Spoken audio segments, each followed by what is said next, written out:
And Baal is the storm god. He's the rain god. And so when Elijah is saying, God's going to bring a drought on Israel, this drought that's brought on by Elijah and by God is a direct message, a direct challenge to Baal, the rain god, being embraced in Israel. Because you see, sometimes the droughts that happen in life, it's not about you, it's about him. You see, the drought is sometimes there to call us closer to him, call us deeper into him, call us onward for him. Look where God leads Elijah in the drought. Look there in verses 2 through 3.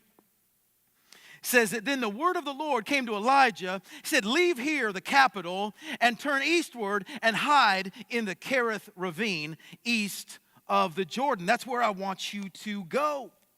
Right? And so he's going now back over really to kind of home country. It's comfortable country. He knows it, to the Kerith ravine where there's a brook there. But it's kind of, it's in hiding, a lot of mountains and everything. And so the word here, Kerith, means literally cut off.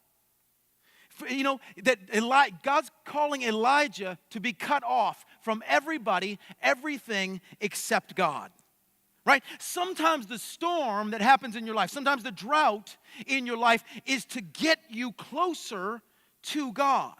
That in that drought where you don't have enough, that may be the very place where God shows you that he is enough. God's going to show Elijah that he is enough for Elijah. In verses 4 through 6, you will drink from the brook there in the ravine, and I have ordered the ravens to feed you there. And so he did what the Lord had told him. He went to the Kerith ravine east of the Jordan. He stayed there, and the ravens really did it. They brought him bread and meat in the morning and bread and meat in the evening. And he drank from the brook. Right? And God wants us to know that he is close to us in the droughts. He loves us in the storms. He's available to us in the droughts. He provides for us. Sometimes when we're feeling dry inside, we just need to cut off.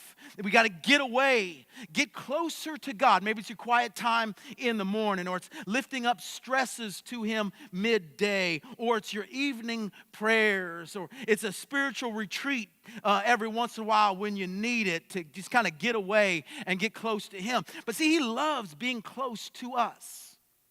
And you need to be close to him because he is our only true living water.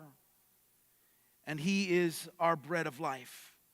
And so we will dry up without him, without being close to him and getting in there close to him.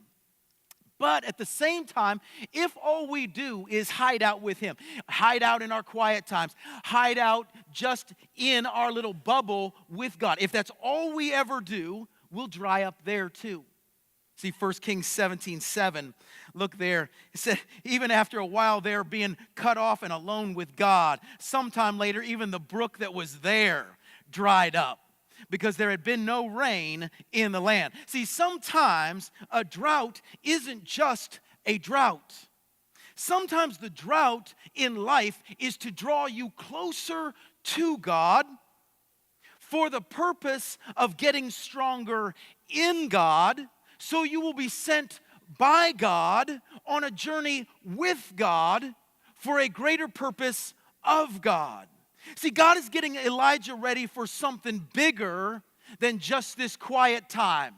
Right? He's getting Elijah ready for something bigger and better and more than just this ravine. Check out verses 8 through 9 to see where he kind of sends him. Verses 8 through 9.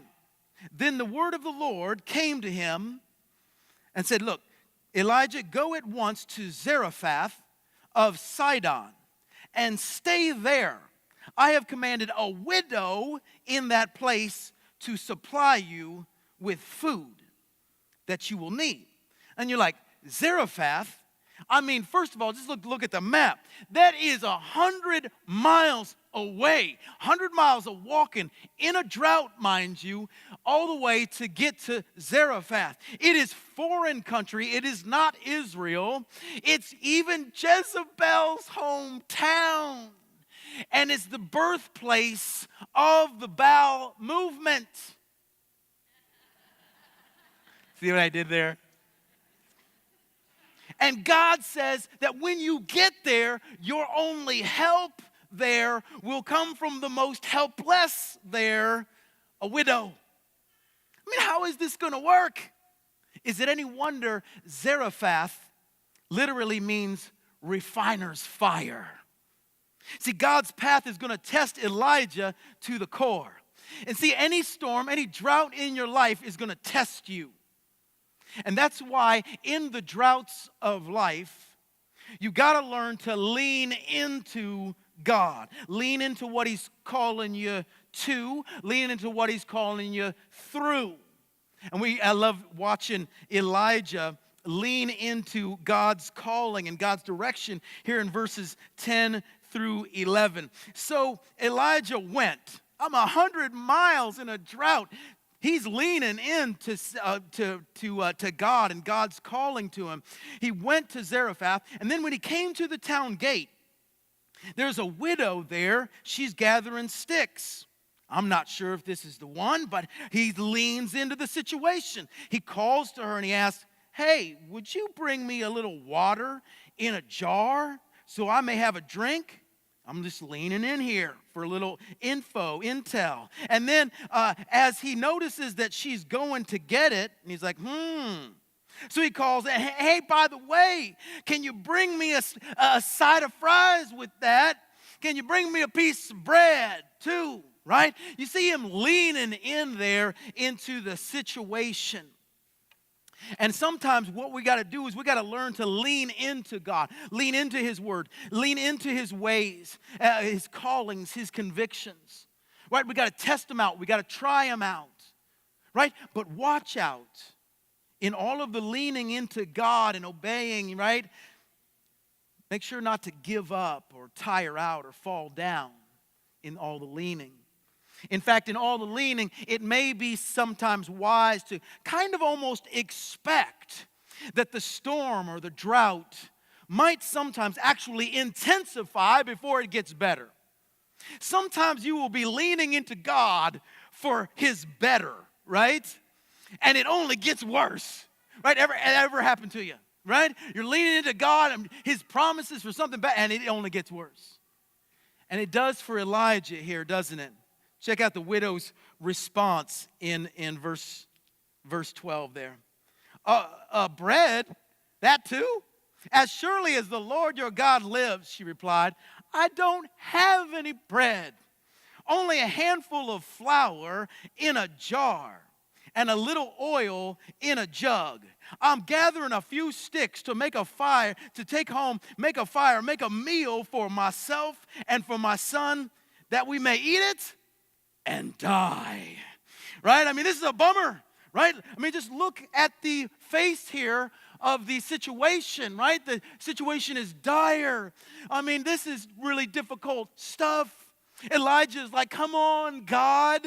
I leaned in for your best case provisio, but I got worst case scenario. Right? I leaned in for some of your charity, but I got met with nothing but scarcity. Right? I mean, I leaned in for God's glory, but all I got is this sob story. Right? I leaned in saying, all things are possible, but I got mission impossible right in front of me. Right? And sometimes that will happen to you. You're leaning into following God's ways, and then it only gets worse. It's the stuff that can wreck your heart. But take heart, because often God leads you to the impossible places to learn that He's the God of the impossible. See, He'll lead you to the impossible so that you'll learn that He is the God of the impossible. Because when you learn that and you practice that, you will find yourself more and more able to trust God.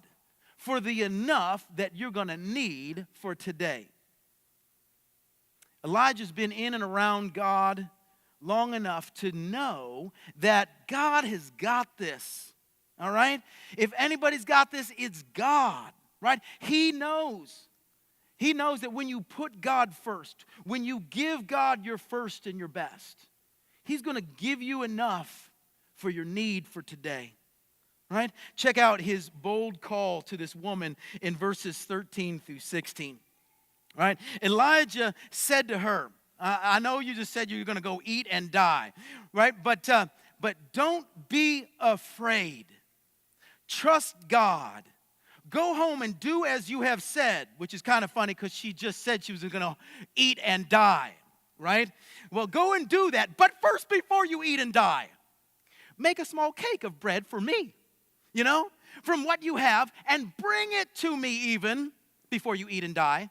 And then you can make something for yourself and for your son and eat and die, right? Do that first. For this is what the Lord, the God of Israel, says. The jar of flour will not ever be used up, and the jug of oil will not run dry until the day the Lord gives rain on the land. I want you to notice there, God's promise was not that her cup would be always full every day. His promise was that her cup would never be fully empty, right? And she went away and she did as Elijah had told her, and so there was food for every day, for Elijah and for the woman and for her family. For the jar of flour was not used up ever, and the jug of oil did not run dry, in keeping with the word of the Lord spoken by Elijah. Isn't that the picture of God's daily provision? Isn't that so true? So often we're thinking that when we put God first in our lives, that just means that our daily cups are supposed to be fully filled to overflowing, right? But if they were all the time, man, I tell you what, we might not ever need Him. But in Him, you know that there will never be a day when your cup is ever going to be fully empty. God is always going to have enough for you. He's always going to be enough for you and for your everyday. It's really kind of the beautiful picture of the daily life attitude that Christ taught us to live. That if we seek first God's kingdom, that we put God in the first place, we put Him in the king place, we put Him on the throne in our lives, in our today.